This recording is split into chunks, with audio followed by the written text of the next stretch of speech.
If this is your first time here, let me catch you up real quick. Part 1. Destiny, a broke, hilarious black nanny with $11, walked into the silent mansion of Kim Ji-hoon, a broken Korean mafia boss in a wheelchair, and completely healed his heart.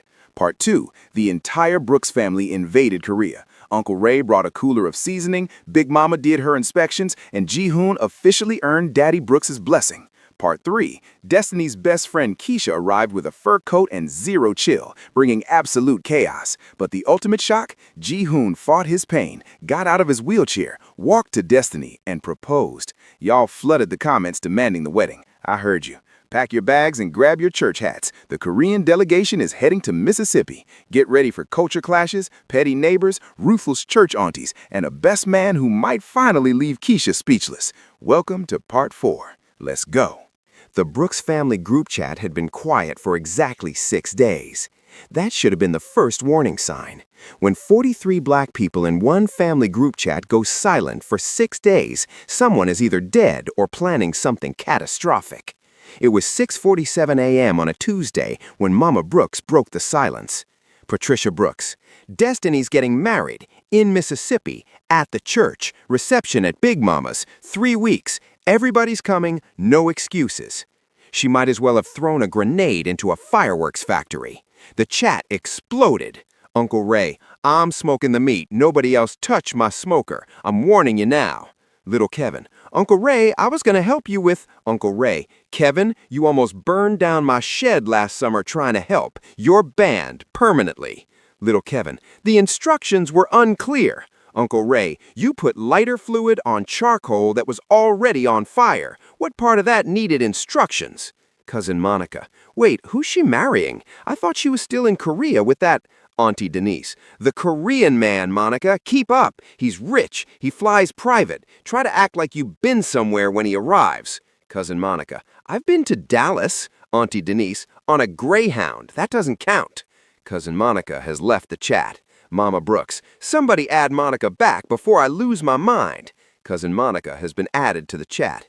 Cousin Monica, y'all are mean. Auntie Denise, we're honest, there's a difference. Then Big Mama typed one message. The entire chat went silent like someone had pulled a fire alarm.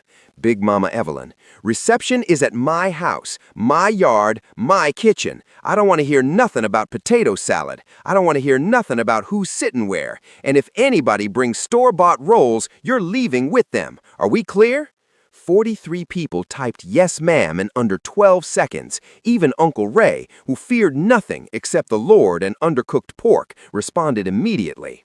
Now, nobody knows how it happened. Nobody knows when. But if you've been watching this story since Part 1, you know by now that Kim Soo operates on a level that science cannot explain.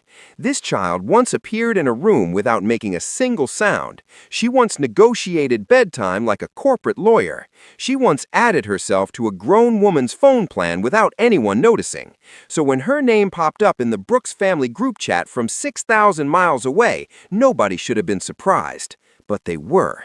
Unknown number. What color is my flower girl dress? I want options. Mama Brooks, who is this? Auntie Denise, is that a child in the group chat? Unknown number. I'm not a child, I'm the flower girl. I have responsibilities. Also, someone tell Big Mama I don't eat raisins. They're unnecessary. Cousin Darnell, who added her? Little Kevin, how did she even get the link? Destiny, texting from Korea. Sue, how did you get my phone? Sue, you left it on the counter. Your password is 1234. We need to talk about your security. Big Mama Evelyn, that's my great baby. She gets that from me. Then another unknown number appeared, a Korean number. The chat went quiet again. Unknown number. I trust the food will not be overly sweet. Koreans do not eat sugar for dinner. Also, the ceremony must face east. It is tradition. Mama Brooks, who is this now? Destiny, that's Grandma Kim. Auntie Denise, how did she get in here too? Sue, I added her. Uncle Ray, the 5-year-old is running recruitment now? Grandma Kim, the ceremony faces east. This is non-negotiable. Big Mama Evelyn, the ceremony faces wherever I say it faces. This is my yard. Grandma Kim, then your yard should face east. 43 people held their breath. 2 grandmothers, 2 continents, 1 group chat. Big Mama Evelyn, we'll discuss it. Grandma Kim, Good. I also don't eat raisins. The child is correct. They're unnecessary. Sue, see? But across the street, Carol was watching. She'd seen Mama Brooks pull up that morning with bags from the craft store, seen Uncle Ray's truck with the smoker on a trailer, seen Auntie Denise unloading enough fabric to clothe a small village. Carol didn't know what was happening, but she knew it was big. She grabbed her phone. Brenda, something is happening at the Brooks house. Mama, please. Don't Mama please me. Patricia just bought decorations. Evelyn's been on her porch all morning giving orders like a general. They're planning something and nobody told me. Why would they tell you? You're not family. I'm a neighbor, Brenda. Neighbors have rights. By noon, Carol had seen enough. Cousin Darnell was hanging a banner. Big, hand-painted. It said, "Welcome home, Destiny and Ji-hoon." Carol's chest tightened. Ji-hoon? That wasn't even American. That was international. Her granddaughter Brenda married a man named Todd from Arkansas who worked at the post office. How was she supposed to compete with international? She marched back inside and did what any self-respecting petty woman would do. She called her sister. "Linda, the Brooks family is doing something big. I don't know what yet, but I will find out." "Carol, why do you care?" "Because Evelyn Brooks has been one-upping me for 30 years, and I am tired." Back at Big Mama's house, the group chat was still going. Little Kevin, "Can we at least have a fog machine?" Uncle Ray, "Absolutely not." Big Mama Evelyn, "Kevin, if you bring anything that plugs into my house, I'm unplugging you permanently." Little Kevin has left the chat. Nobody added him back. Sue, "I would have also voted no on the fog machine, for the record."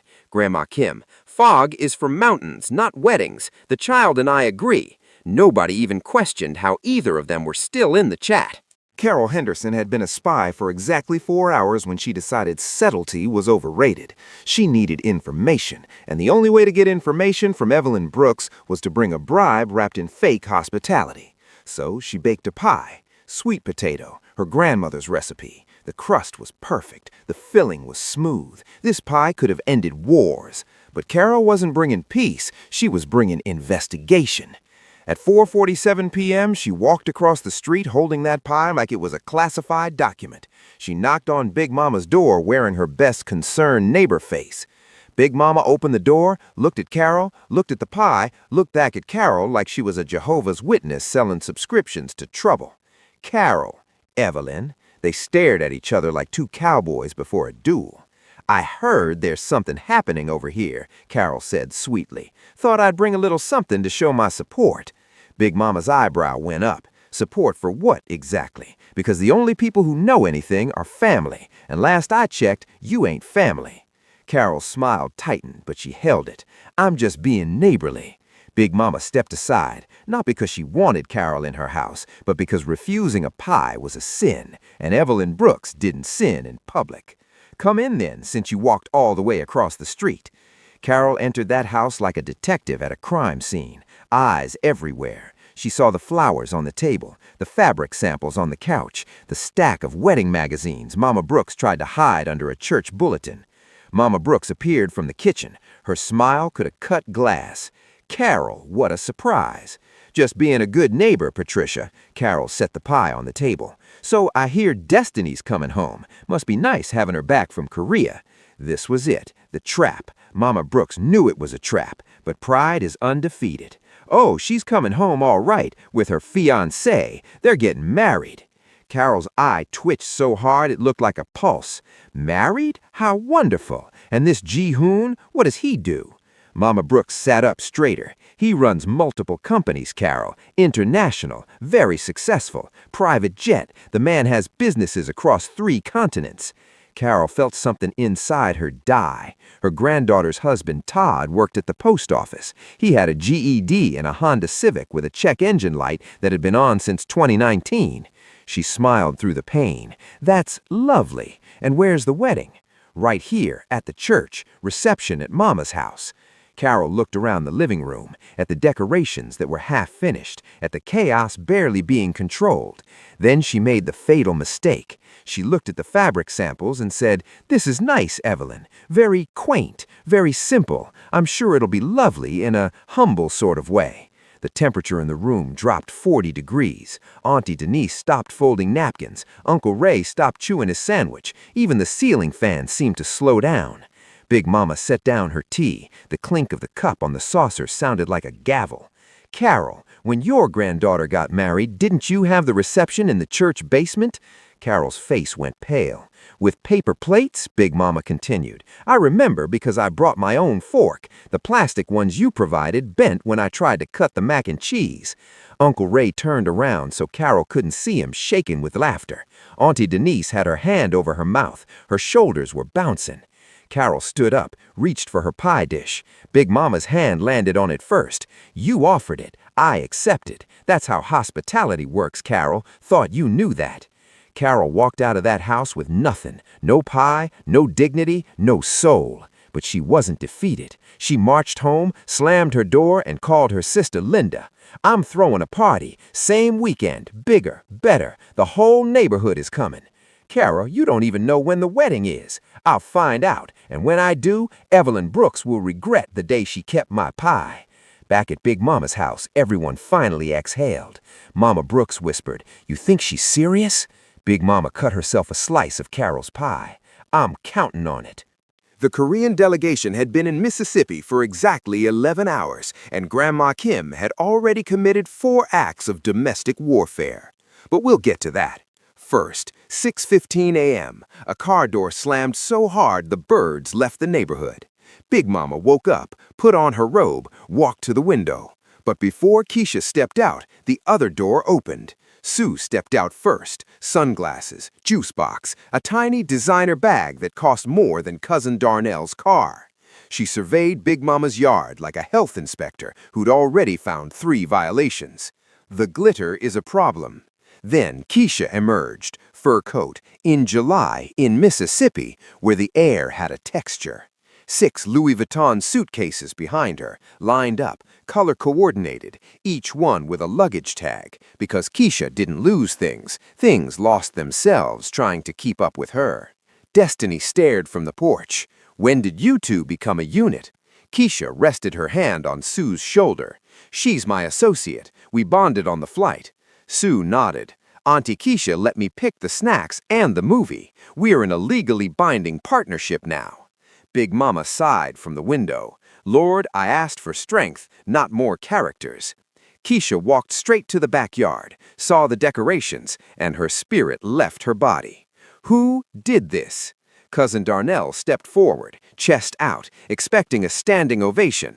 I did. It's autumn elegance. Very, very haunted house is what it is. Orange? Purple? Darnell, this looks like a pumpkin died here and nobody cleaned it up. It's seasonal. It's a restraining order from good taste. Sue tugged Keisha's coat, pointed at the streamers. Those are ugly. Cousin Darnell, hand on his chest. Sue, you're 5. You don't even pay taxes. Sue, I don't need to pay taxes to have eyes. Keisha gasped. That's my associate. I trained her. Big Mama stepped onto the porch, didn't speak, just stood there, like a weather system deciding whether to become a hurricane. Keisha froze mid-streamer rip, slowly turned, saw Big Mama's face, sat down, on the grass, immediately, fur coat and all. You've been here 5 minutes, Big Mama said quietly. 5, and you've already touched my property, insulted my grandchildren, and woken up my entire house. Ma'am, fix the decorations, don't destroy them. You want to help? Help. You want to perform? Go find a stage. This is my yard. Keisha swallowed. Yes, ma'am. Good. And get up. That's my grass. It didn't do anything to you. Now, while this chaos was happening outside, Grandma Kim was conducting a full-scale investigation inside. This woman had been awake since 5 a.m., made her tea from her suitcase because she had taken one look at Big Mama's tea bags and said, "These are not tea. These are dried suggestions." Then she walked through the house, touching things, examining things, judging things, like a real estate appraiser who was deeply disappointed in the property. She found the guest towels in the bathroom, held one up, rubbed it between her fingers. These are thin. Mama Brooks, half asleep in the hallway, hair still in rollers. Those are decorative, Mrs. Kim. Decorative? You're not supposed to use them. They're for display. Grandma Kim looked at the towel, then at Mama Brooks, then back at the towel. A towel you cannot use is not a towel. It's fabric pretending to have a purpose. In Korea, we call that a politician. Mama Brooks blinked, opened her mouth, closed it, walked away. Then Grandma Kim found the thermostat, changed it to 64 degrees because proper temperature promotes mental clarity and prevents sluggish decision-making. Uncle Ray woke up 40 minutes later wrapped in a blanket like a burrito. Who turned this house into a meat locker? I can see my own breath. In July, in Mississippi? That ain't natural. Grandma Kim seated at the kitchen table, tea in hand, posture perfect. Your brain will thank me by noon. My brain is frozen, ma'am. It ain't thanking nobody. Discomfort builds character. I have plenty of character. What I don't have is feeling in my toes. Then she found Big Mama's spice cabinet, opened it, stared at it the way a doctor stares at an x-ray that confirms bad news. Where is the gochugaru?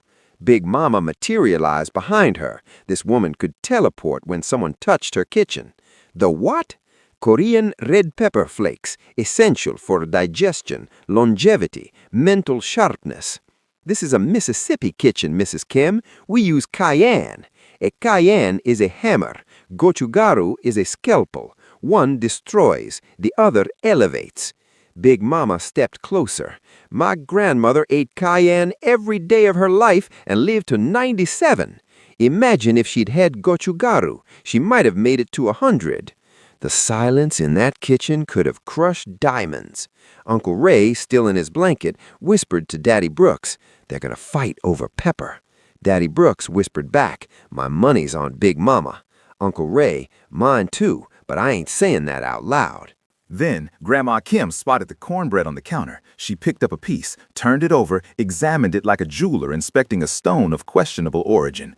"What is this?" "Big Mama, cornbread. Don't tell me you've never had cornbread." Grandma Kim took a bite, chewed. Her face revealed nothing. She could have been eating gold or cardboard and the expression would have been identical. "It's acceptable." Big Mama's hand went to her hip. The other hand pointed at the cornbread. "Acceptable? That recipe is 4 generations old. It has won the Greater Faith Baptist Church Bake-Off 3 years running. Deacon Marshall cried eating that cornbread. A grown man with tears." Grandma Kim took another bite.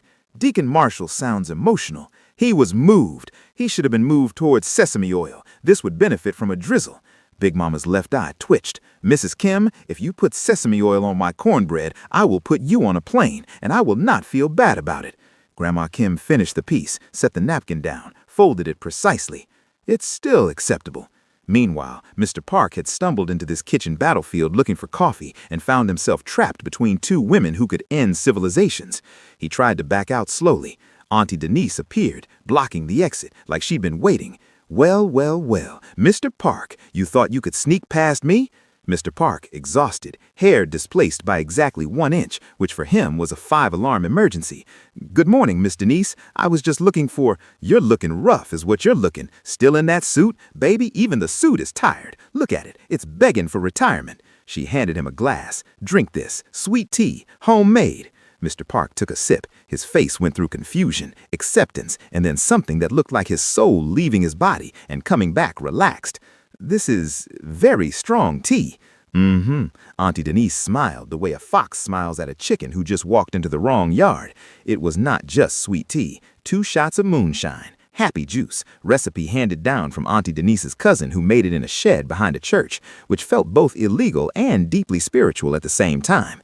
20 minutes later, Mr. Park's tie was loose, not just loosened, loose, hanging like it had given up on professionalism entirely. His jacket was on the chair. His top button was undone. Mr. Park had never undone his top button, not at home, not on vacation, not during a typhoon. He was sitting at the kitchen table telling Auntie Denise things he had never told anyone. 20 years. I've given that man 20 years. I scheduled his life, his meetings, his meals, his breathing practically, and I don't think I've ever been what, baby? Been warm. She patted his hand. "Korea got you all tight, buttoned up, locked, but you're in Mississippi now. We're gonna loosen you up if it's the last thing I do." Uncle Ray walked into the kitchen, saw Mr. Park's tie hanging, saw Auntie Denise holding his hand, saw the look in her eyes. He didn't say a word, just slowly backed out. 1 step, 2 steps, 3. Whispered to himself, "Nope, that's grown folks' business, not mine. I saw nothing, I know nothing." Upstairs, Destiny was having a crisis that had nothing to do with pepper or thermostat wars. She was in front of the mirror, wedding dress on, arms raised. The zipper was stuck halfway up her back and had apparently decided it was not going any further. It had made a decision. It had chosen violence. "Keisha! Keisha! Get up here now!" Keisha burst in, saw the dress, saw the zipper, saw Destiny's face. "Oh no." "Don't say oh no. Oh no is what you say when you spill coffee. This is a dress emergency. This is DEFCON 1. "Okay, we can fix this. I know a tailor in Atlanta." "Atlanta is 3 hours away." "Then we drive fast." Sue appeared in the doorway, juice box number 2, sunglasses pushed up on her head like a tiny surgeon between operations. "Why is everyone screaming? I could hear you from the porch." "The dress doesn't fit." Sue walked over, examined the zipper with the focus of a woman who had seen problems before and was not impressed by this one. She bent down, squinted, tilted her head left, then right. "The zipper is crooked. It's not you, it's the dress." "Thank you, Dr. Sue." "The dress is being difficult. Some dresses are like that. They have attitudes." Grandma Kim appeared behind Sue because apparently everyone in this house could teleport. She looked at the dress, looked at the zipper, looked at Destiny. "In Korea, we prepare 3 backup dresses for exactly this reason." "Mama Brooks, in Mississippi, we have faith, Mrs. Kim." Grandma Kim, "Faith is beautiful, but a backup zipper doesn't require prayer." Sue nodded. "Grandma's right. Always have a backup." Destiny looked down at her. "You're 5. What do you back up?" Sue, "Juice boxes. I keep extras in every room. Hallway, kitchen, under my pillow. Strategic placement." Big Mama's voice came from the hallway like the voice of God, calm, certain, final. "Y'all need Sister Paulette." Everyone turned. Church seamstress. That woman can fix anything. She once turned a bedsheet into a baptism robe in 3 hours. She altered the pastor's suit during a sermon. The man was still wearing it. Destiny exhaled. "Thank you, Big Mama." Sue tugged Destiny's hand. "Can I come to the dress lady?" Destiny looked down at this tiny human who diagnosed a zipper like a surgeon and kept emergency juice boxes in strategic places throughout the house. "Yes, baby, you can come." Sue adjusted her sunglasses. "Good, I have notes." Later that evening, the chaos had settled, mostly. The dress was with Sister Paulette, the decorations were being redone under Keisha's aggressive but now supervised management. Dinner had been served. It was a tense affair. Grandma Kim asked why the chicken had so much personality. Big Mama responded that bland food is for people with bland lives. Grandma Kim said the rice was adequate. Big Mama said adequate was a word used by people who were afraid to say delicious. Uncle Ray ate in silence because he valued his life. Then Grandma Kim noticed something through the window, a light across the street, and a figure. Who was that woman? Big Mama set down her fork. "Carol Henderson. My neighbor, 34 years. She spies on this family like it's her full-time job. I think she claims it on her taxes." Grandma Kim squinted across the street. "Those are cheap binoculars. Department store. The lens coating is wrong. Probably on sale." Big Mama turned to look at her. "You can tell that from here?" "I can tell quality from any distance, Mrs. Brooks. It's a gift." Big Mama smiled. Not the polite smile she gave guests, not the church smile she gave the pastor. The real smile, the one that meant she had found an equal. "You know what, Mrs. Kim? I think you and I are going to get along fine." Grandma Kim set down her tea. "I don't get along with people. I tolerate them with varying degrees of displeasure." She paused. "But for you, I'll make an exception." Big Mama leaned closer. "You want to help make that woman's life absolutely miserable this week?" Grandma Kim's eyes changed. Something shifted behind them, something that had been waiting to be unleashed. "I thought you'd never ask." Across the street, Carol was watching, binoculars up. She saw the chaos, saw people running in and out, saw a 5-year-old in designer sunglasses giving orders to adults, saw 2 old women standing at the window looking directly at her. She picked up her phone. "Brenda, the wedding is Saturday." "Mama, and I'm throwing my party, same day, same time." That is the pettiest thing you have ever done, and you once returned a birthday cake because the frosting was the wrong shade of pink. Isn't it beautiful? Carol grinned. Isn't it beautiful? She hung up, started typing her invitation. Carol's grand celebration. This Saturday, you're invited. But when she looked back out the window, Big Mama and Grandma Kim were still there, standing together, looking directly at her house. Big Mama waved sweetly. Grandma Kim raised her teacup, like a toast, like a threat dressed in porcelain. Carol's blood went cold. She wasn't dealing with just Big Mama anymore. She was dealing with an alliance. And somewhere deep in Carol Henderson's bones, in the part of her that had survived 34 years of neighborhood warfare, she felt something she had never felt before. Fear. The church ladies had been waiting for this moment since Mama Brooks announced her daughter was marrying a man from Korea with his own plane. Sister Marlene had been up since 4 a.m. getting her hat ready. The big one, the red one, the one that required its own seat in the car and a structural engineering degree to balance. Sister Joyce spent an hour on her makeup. Full face, foundation, contour, highlight. She looked like she was attending the Met Gala, not a Sunday service in Mississippi where the air conditioning hadn't worked properly since 2014. Sister Ernestine wore her good pearls, the ones her mama left her, the ones she only brought out when she needed to feel superior, which was every Sunday, but especially this one, because this wasn't just church, this was warfare. For 30 years, these three women had been in silent competition with Patricia Brooks about everything. Whose potato salad disappeared first at the church picnic? Whose children had better careers? Whose Christmas decorations made the neighborhood Facebook page? Last year, Sister Joyce put up 12,000 lights. Patricia put up 12,001. Joyce didn't speak to her for 6 weeks. But none of their children married someone with a private jet. Patricia Brooks was about to win. Permanently, and they could feel it. Getting Ji-hoon to the church was a battle in itself. Sue refused to enter the car until she had a hat. Everyone in this family wears a hat to church. I need a hat. Mama Brooks scrambled, found a tiny, elaborate church hat from somewhere. Nobody knew where it came from. It appeared like God himself had provided. Sue put it on, walked to the car window, examined her reflection for exactly 11 seconds. I look like I own this church. Ji-hoon leaning on his cane. You don't own the church, Sue. Not yet, but the day is young. Grandma Kim stepped out of the house, stopped, looked at the church women walking down the street toward greater faith. Every single one of them was wearing a hat. Big hats, elaborate hats, hats with feathers and bows and structures that defied the laws of physics. She turned to Big Mama. Your women wear architecture on their heads. Big Mama, adjusting her own hat. It's called fashion, Mrs. Kim. Grandma Kim, it's called a liability. One strong wind and that woman's hat becomes a projectile. Someone could lose an eye. Big Mama hid a smile behind her church fan. Welcome to Mississippi, Mrs. Kim. Grandma Kim, I did not pack a helmet. I was not warned.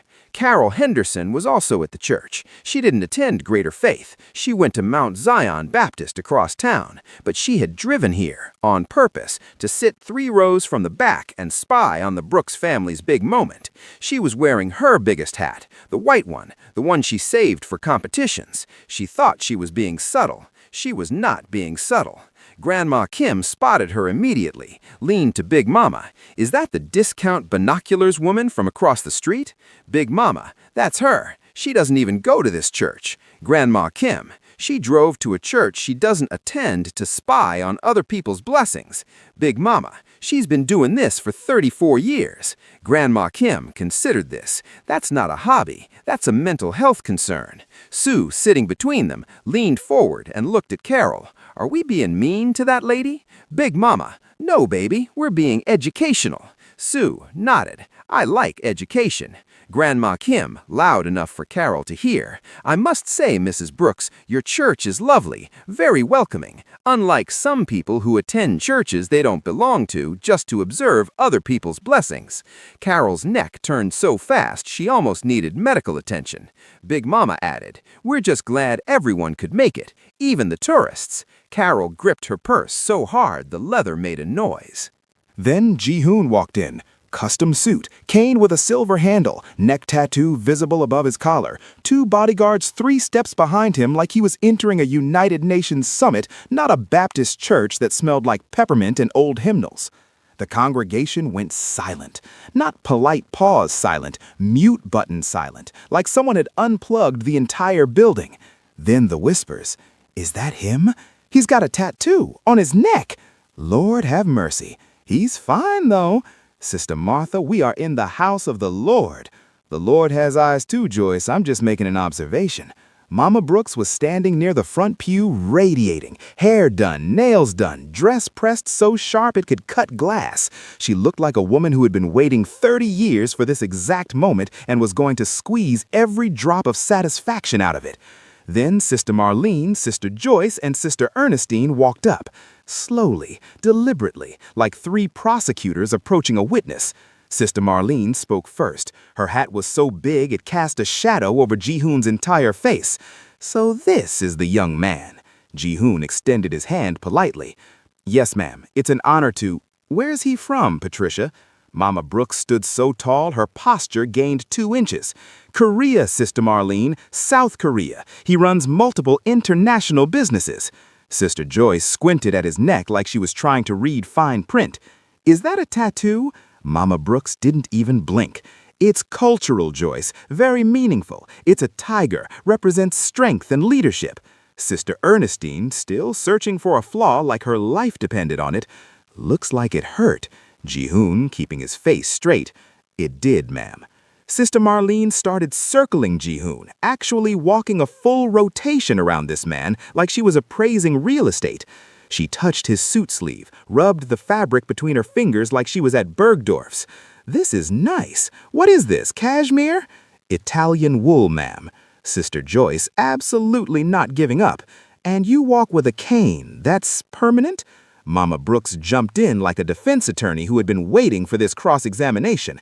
"He was in an accident, Joyce, a terrible accident, nearly died, but he recovered. He walks now. That's not a cane, that's a testimony with a handle."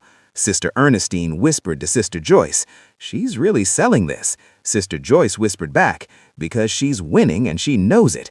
Grandma Kim watched the entire inspection from the front pew, arms folded, face unreadable. Then Sister Marlene leaned in and sniffed Ji-hoon. Yes, sniffed him, like he was a candle at Bath and Body Works. Grandma Kim's eyebrow went up so fast it almost left her face. She leaned to Big Mama. "Did that woman just smell my son?" Big Mama fanning herself. "It's how they inspect." Grandma, "In Korea, we use questions, not nostrils. We are not bloodhounds, Mrs. Brooks." Big Mama nearly choked on her own breath. While the church ladies were circling Ji-hoon like a committee of concerned hawks, Sue started circling them. Hands behind her back, tiny church hat perfectly positioned, face serious, mimicking Sister Marlene's exact posture, step for step like a shadow with a juice box. Sister Marlene looked down, stopped walking. "And who are you?" Sue adjusted her tiny hat with one hand. "I'm his daughter and his security. You've touched his sleeve 4 times. You've smelled him once. And Sister Joyce has been looking at his shoes for 2 minutes straight. If anyone squeezes his arm again, I'm going to ask you to step back for safety." The pew behind them erupted. Sister Marlene's mouth dropped open. Then she laughed, a real laugh, the kind that shook her hat. "Patricia, this child has more sense than half the men in this church, and more sense than all of them." Sue whispered to Ji-hoon, "You're safe now, Daddy." Ji-hoon, trying not to cry, "Thank you, baby." Then Deacon Marshall walked up, 72 years old, 0 filter, negative patience, the kind of man who said exactly what he was thinking because he'd run out of reasons to pretend. He looked Ji-hoon up and down. "Young man, is that a tattoo or did you lose a fight with a Sharpie?" Before anyone could respond, Grandma Kim's voice cut from the pew like a blade. "In Korea, that tattoo represents a man who has survived death. It is a mark of resilience. What does your bald head represent, Deacon?" The congregation gasped. Big Mama dropped her church fan. Deacon Marshall touched his head, slowly. It's genetics." Grandma Kim, sipping tea she had somehow brought to church. "Unfortunate." Mama Brooks whispered to Destiny, "Did she just roast a deacon in the Lord's house?" "She roasts everyone everywhere. Location is irrelevant." Then Deacon Marshall asked the question everyone wanted answered. "Young man, are you rich or just comfortable rich?" The entire section went silent. Mama Brooks almost choked. "Deacon Marshall, we are in church." Ji-hoon somehow kept a straight face. "I'm very blessed, sir." Deacon Marshall nodded slowly. "Good answer. I like him, Patricia. He's got sense. And his grandmama is terrifying. That's a good sign. Scary grandmas raise strong men." Grandma Kim, "Thank you, Deacon. Your genetics may have failed you, but your judgment is sound." Deacon Marshall looked at her, then laughed. "I like her. She's mean. I respect mean." Then the pastor stepped to the pulpit. "Before we begin service, I'd like to call our brother Ji-hoon forward for a blessing." Destiny grabbed his arm and whispered urgently, "Baby, whatever happens next, do not panic, do not run, and whatever you do, do not resist." "Resist what?" "You'll see."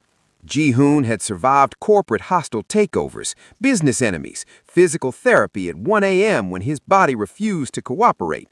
But nothing on this earth prepared him for what happened next.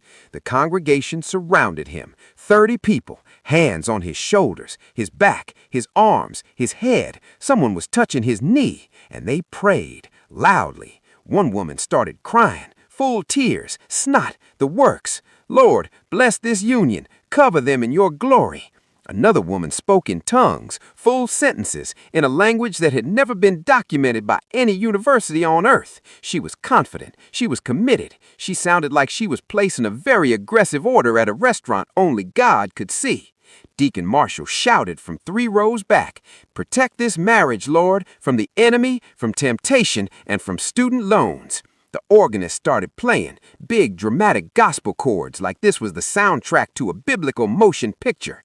Grandma Kim watched from the pew, fascinated, horrified, deeply confused. She leaned to Big Mama. "Is this a blessing or an exorcism?" Big Mama, "Same thing, different approach." Grandma Kim, "In Korea, we pray in silence." Big Mama, "In Mississippi, God is hard of hearing. We gotta yell." Grandma Kim considered this for a long moment. "That actually explains a lot about this family." Ji-hoon's bodyguards were frozen at the back of the church. One whispered into his earpiece, "Sir, should we intervene?" The other whispered back, "I don't think we're allowed to. I think this is legal here." The prayer lasted 7 minutes. When it ended, Ji-hoon was drenched, not from heat, from pure, undiluted spiritual intensity. Sister Marlene walked up, grabbed both his hands, looked dead in the eyes with an expression that said, "I have buried 3 husbands, and I will bury you if necessary.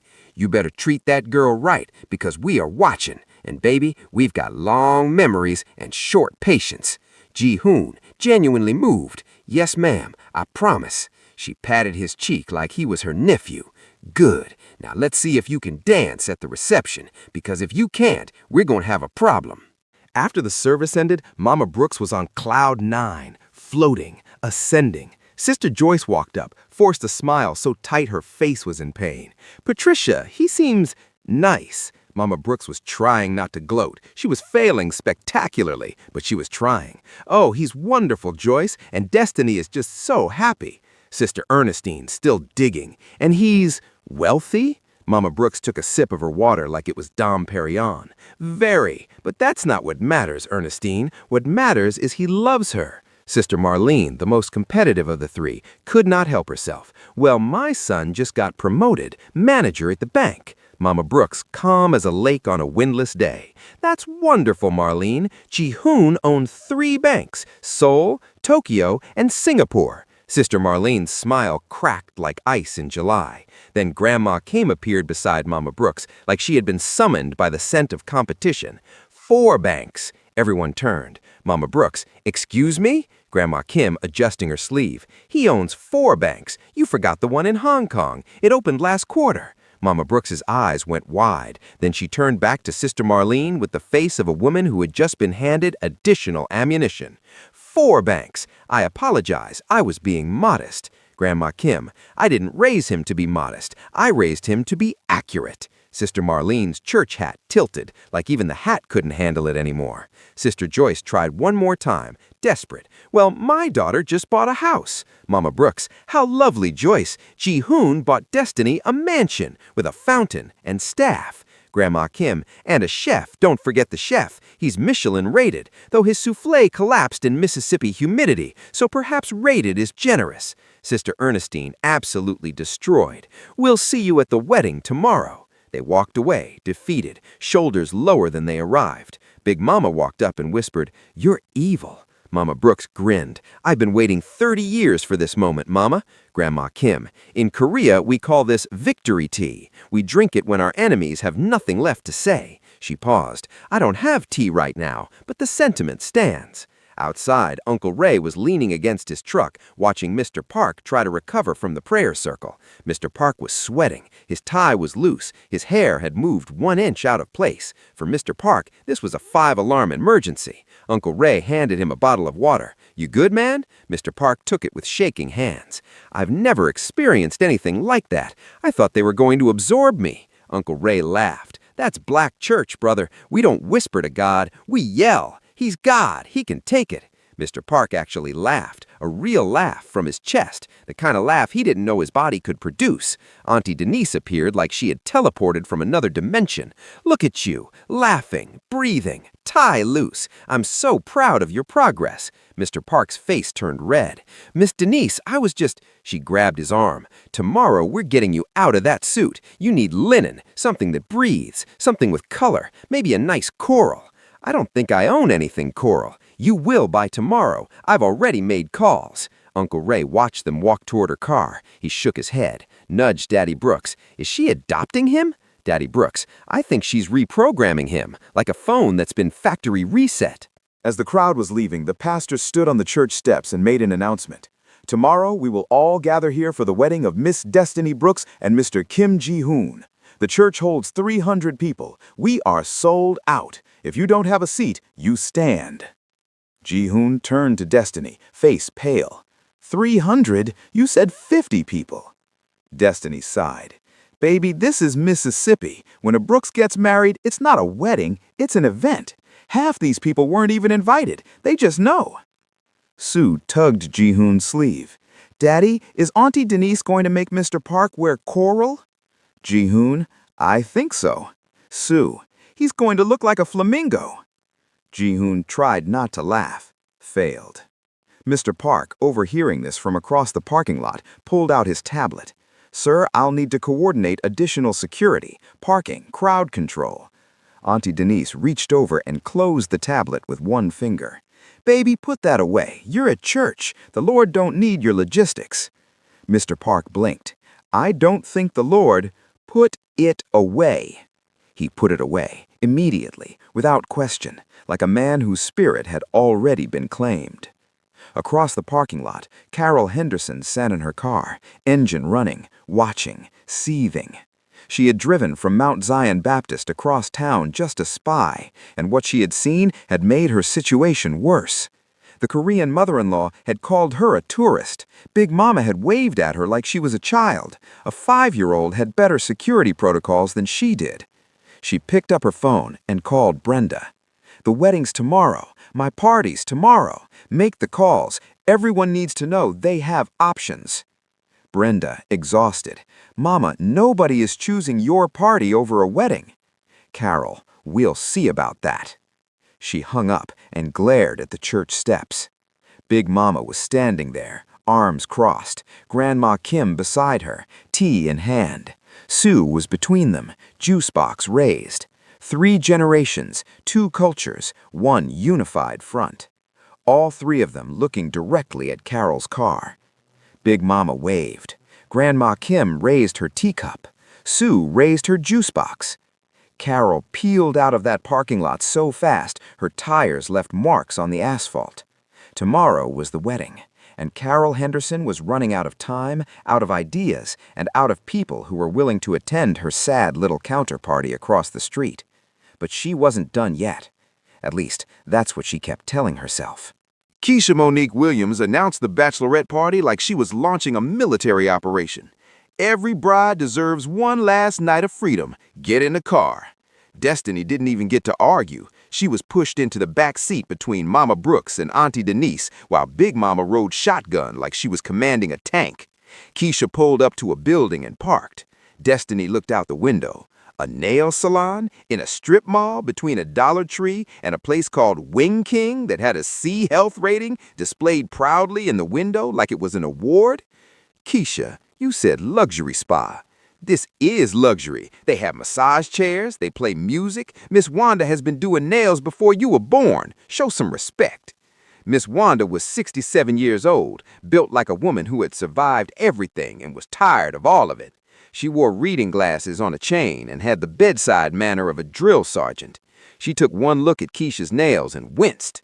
Who did these? Keisha, proud. A nail artist in Seoul, $300. Miss Wanda pulled Keisha's hand closer, squinted, turned it left, turned it right. Baby, you got robbed. Excuse me? This acrylic is uneven, this cuticle work is sloppy, and this pinky? She held it up. This pinky nail is a different shape than the rest. Did she do this with her eyes closed?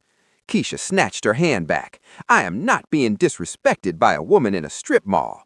Miss Wanda, unbothered. Sit down, princess, I'll fix 'em. Free of charge, because what they did to you was a crime, and I believe in justice. Then Big Mama did something nobody expected. I want acrylics. The room went silent. Mama Brooks turned slowly. Mama, what did you just say? Acrylics, long ones, red. I'm going to my granddaughter's wedding, and I want to look like I have authority. Miss Wanda grinned. I like you. Sit down.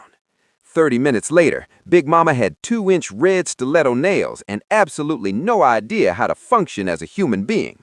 She tried to pick up her phone. The nails clicked on the screen like tiny weapons. She typed congratulations, baby, and it came out X on fertulations, BB.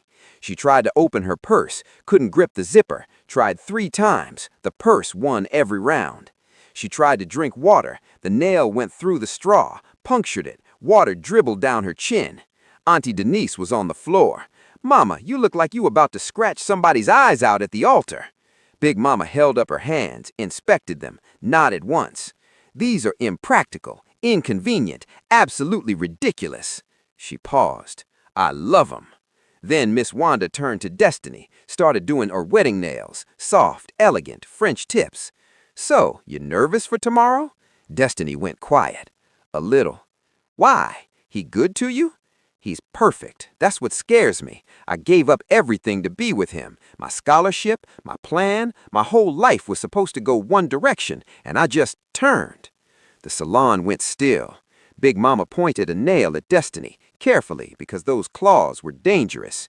Baby, you didn't give up nothing. You chose. Giving up means you lost something. Choosing means you gained something better. Mama Brooks' eyes wet. That man couldn't walk, and he learned for you. Don't you ever doubt what he means to you. Keisha squeezed Destiny's hand.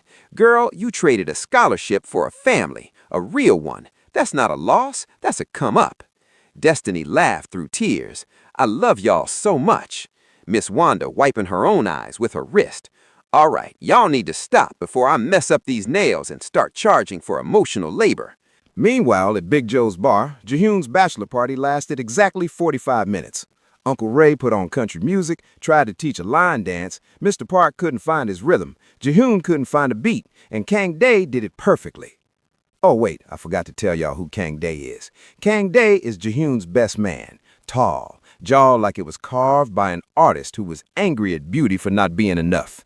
Silent, cold, goatee trimmed so sharp it could cut contracts, the kind of find that makes women walk into walls, forget their own names, and suddenly develop an interest in Korean culture. And he is about to absolutely destroy Keisha's entire personality, because this man is more than frustratingly fine. He's, I forgot my own name, my career, and my credit score fine. And Keisha Monique Williams, the queen of chaos, the woman who has never been speechless, is about to lose every ounce of composure she's ever had. We might have a double wedding tomorrow if these two skip the talking stage and just say, I do. We'll see. Now, back to the bachelor party. After one beer, Mr. Park got emotional. I've worked for you for 20 years, sir, and I've never felt like family. Jihoon set down his glass. Mr. Park, you're not my assistant. You're my brother. Mr. Park broke. Uncle Ray patted his back. Daddy Brooks raised his glass. To Mr. Park, the most loyal man in this room. They toasted. They laughed. They left. Done. That's the bachelor party. We're not staying there. The women are the main event. Back at Big Mama's house, while everyone was out being chaotic, Sue and Grandma Kim were alone. Just the two of them at the kitchen table, tea and juice box, both sitting with identical posture because Sue mirrored everyone and Grandma Kim's posture was a lifestyle. Silence, long silence, the kind of silence that felt like it was preparing for something. Sue spoke first. Grandma. Yes. Do you like Destiny? Grandma Kim set her tea down. She is loud. She is chaotic. She opened every curtain in my son's house like darkness had personally offended her. She played that Beyoncé woman at volumes that should require a permit. Sue waited because she knew Grandma Kim wasn't finished. She is also the bravest woman I have ever met, and I have met generals. Sue nodded.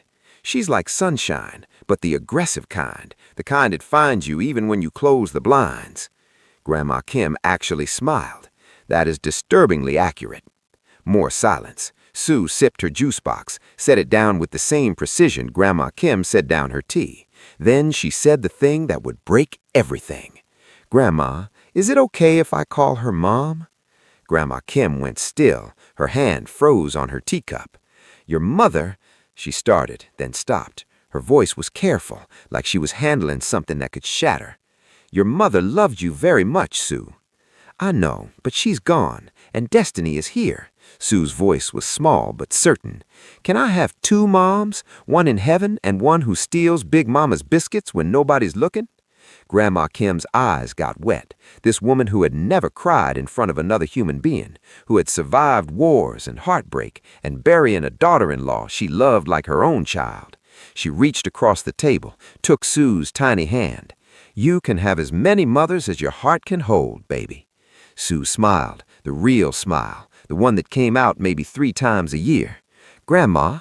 Yes? Can I also have cornbread? Grandma Kim raised an eyebrow. It's not our kitchen. Can you ask Big Mama? I don't ask, I negotiate. That's why you're my favorite grandma. Don't tell the other one. I won't. Then Grandma Kim noticed something through the window, across the street. Carol Henderson's kitchen light was on, and Carol was in there alone, setting up decorations for her counterparty, by herself, streamers drooping, balloons half inflated. It looked tragic.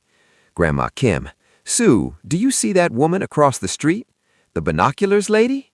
She's trying to ruin your father's wedding with a competing party. Sue's face went dark, the kind that said a 5-year-old had just declared international war. That's rude. It is. Shall we send her a message? What kind of message? Grandma Kim stood up, walked to the porch, found the switch for Big Mama's outdoor lights, the fairy lights, the wedding lights, all of them. She flipped them on. Big Mama's house lit up like a palace, like a dream, like a place where something magical was about to happen. Carol's house across the street with its sad streamers and half-dead balloons looked like a yard sale by comparison. Grandma Kim sat on the porch, tea in hand. Sue sat next to her, juice box. Carol came to her window, saw the lights, saw the 2 figures on the porch, an old Korean woman and a 5-year-old, just sitting there, looking directly at her. Grandma Kim raised her teacup. Sue raised her juice box. Carol slammed her curtain shut. Sue, I think she's upset. Grandma Kim, good. Upset people make mistakes, and that woman has been making mistakes for 34 years. Sue, you're scary, Grandma. Grandma Kim, thank you. Both groups ended up at the same diner at 11 p.m. Destiny saw Ji-hoon, ran to him. How was your night? Terrible. Yours? Terrible. They laughed into each other's arms. Then Kesha walked in, confident, loud, in full control of her life and her edges. She saw Kang Dae sitting at the counter, alone, drinking black coffee like a man who had zero interest in being bothered. Kesha stopped walking. Her brain shut down, rebooted, shut down again. Destiny saw her face. Girl, you good? Kesha, whispering, Who is that? That's Kang Dae, the best man. Kesha's hand went to her braids. She touched them, fixed them. Kesha Monique Williams fixed her hair for a man, in public, in front of witnesses. Destiny's mouth fell open. Did you just fix your hair? I did not. I saw you. You saw nothing. Mind your business. Before anyone could stop her, Kesha walked over and sat next to him. So, you're the best man. Kang Dae didn't look up from his coffee. And you're the loud one. Her eye twitched. Loud? I heard you from the parking lot, through a closed door, over a jukebox. That's because I have presence. He finally looked at her, slow, unbothered, like he was examining a painting he hadn't decided if he liked yet. You call it presence, I call it volume. Kesha opened her mouth. Nothing came out. Nothing. Kesha Monique Williams, the woman who had a comeback for everything, who could roast a man into the next century, who had never been rendered speechless by anyone, including a judge, a professor, and once a very aggressive parrot. Silent. Auntie Denise, watching from across the diner, leaned to Mama Brooks. Is she broken? Mama Brooks, I think that man just short-circuited her entire operating system. Kang Dae stood up, paid for his coffee, looked at Kesha one last time. See you at the altar tomorrow. He walked out, didn't look back, because men like Kang Dae don't look back. Kesha sat there, frozen, staring at his empty coffee cup like it contained the meaning of life. Destiny slid in next to her. Girl, what just happened to you? Kesha's voice came out small, a whisper, from a woman who never whispered anything in her life. I think I just fell in love at a diner in Mississippi next to a place called Wing King with a C health rating. Big Mama from across the room pointed a red stiletto nail at her. That man just broke you, and I am here for it. Sue appeared next to Kesha. Nobody saw her come in. Nobody ever saw her come in. She just materialized like a tiny juice box carrying ghost. She looked at Kesha's face, studied it. Auntie Kesha, your face is doing something weird. My face is fine. It's not. It's the same face Daddy makes when Destiny walks into a room. You're in love. I am not in love. I met him 5 minutes ago. Sue shrugged. Daddy fell in love with Destiny in 5 minutes too. It's a pattern. Grandma Kim appeared in the doorway of the diner, tea in hand, because this woman brought tea everywhere like it was a medical requirement. She looked at Kesha, then at the door Kang Dae had just walked through. He's a good man. Dangerous, but good. Kesha, I don't care if he's good. Grandma Kim, your face says otherwise. Your face is the loudest thing about you, and that's saying something. Kesha put her head on the counter. I'm being attacked by a child and a grandmother in a diner. Sue patted her arm. It's okay, Auntie Kesha. Love is scary, but you're brave. You wore a fur coat in July. You can handle anything. Tomorrow, the church packed. 300 people, standing room only. Destiny in her dress, glowing. Sister Paulette's alterations are perfect. Ji-hoon at the altar, standing, no wheelchair, just as Kane, waiting for her. Big Mama in the front row, red nails, church hat, eyes already wet. Mama Brooks, radiant, victorious, 30 years of competition settled. Carol Henderson in the back pew, alone, because nobody came to her party, not one person. Then this. Kesha walks down the aisle, chief bridesmaid, flowers in hand, dress perfect, face composed. She reaches the altar, looks up. Kang Dae is standing there, best man, looking at her like she's the only person in the room. Their eyes lock. The entire church notices. Sister Marlene leans to Sister Joyce. Are those two about to start something at somebody else's wedding? Sister Joyce, Lord, I hope so. Uncle Ray nudges Mama Brooks. $20 they kiss before the bride does. Mama Brooks, we are in church, Raymond. Uncle Ray, that wasn't a no. Kesha tries to look away from Kang Dae. She can't. He almost smiles. She almost dies. Then the music changes. Everyone stands. The back door is open. Daddy Brooks appears, arm linked with Destiny, his jaw tight, his eyes already wet. This man who interrogated Ji-hoon, who made him sweat, who tested him like a final exam, walking his baby girl down the aisle. And Ji-hoon watched her come toward him, standing on his own 2 feet. Okay, y'all. First of all, I am so sorry for the delay on this part. I've been writing exams and got super sick along the way, but reading your comments literally kept me going. You guys are the absolute best. A massive shout out to @Django New Year, @MeWillow, @MonicaMartin6069, and @NataliePaul QQ4KW for the brilliant ideas I actually used in this story. Y'all are writers for real. And a huge thank you to @Winoka Abalohum 8756, @BeTheOne-Now, and @Red5CT Diamonds1 for the super thanks. Your support means the world to me.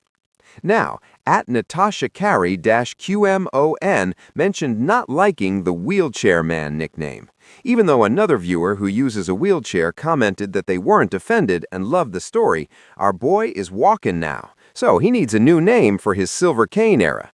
What are we calling him? The Cane King? Silver Cane Boss?